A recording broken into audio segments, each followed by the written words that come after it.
But it's Kurt here. Today we're going to talk about how to beat Danger Thunder Dragon. All right, so it's a new format. Danger Thunder has lost some pieces. All right, so a lot of people are saying that Danger Thunder didn't really lose anything, and it's going to be just as powerful as it was last format. I actually think that's pretty much false. I've actually done some testing with this deck, and now the thing is, this build is a little bit more fragile than it was in the past, and the reason why now with the baby dragons limited, you're going to have a hard time seeing them when you're opening hand, and now the builds are going to have to play bad dangers, which don't guarantee you a summon every single turn. So there's certain choke points of this deck that are going to be more of a problem now, and let me explain why this is the case. I do still think it's going to be a very good deck, but your ending board is going to be a lot harder to get to, or at least less consistent than it was in the past. So here's what is going to happen.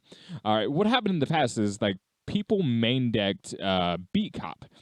Beat Cop was very easy to go into. You could get 2 free zones, and even if one of your guard dragons got hand trapped, you could still pretty much rely on the other one to get you some summons, and your dangers would stack your graveyard with stuff that you needed there, and so it was really easy to go off with that build.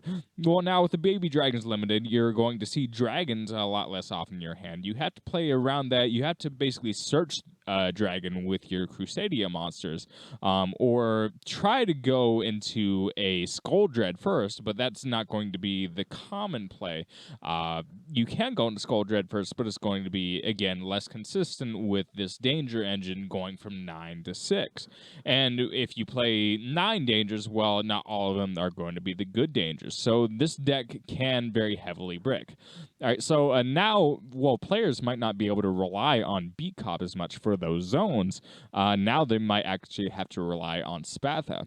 And Spatha is a very good card, but now the chances of it really, really hurting if you hand trap the Spatha or hand trap the LP off of the Spatha, the chances of that hurting a lot more are a lot greater because these players aren't going to open the baby dragons as much as they could before, and that's how they get to their Link guard dragon fodder. So that's an important thing to realize here. If you're not playing Ash this format, if you're not playing Ash, or if you're not playing Impermanence this format, Impermanence is a very good option, but if you want budget options, obviously you have Veiler, you do have Ash, you do have Ogre. Ogre is excellent for this deck. I would say main deck Ogre isn't going to be an bad option for the upcoming format. That's something to think about. And personally, my favorite is Gamma, but that's because I play a blind second deck. Gamma just completely removes the monster as well. But Ogre effectively negates guard dragon effects just because it gets them off the field and removes those zones. So Ogre is going to be a lot better this format, and these are ideas for things you could stick in main deck that'll pretty much put the deck in check.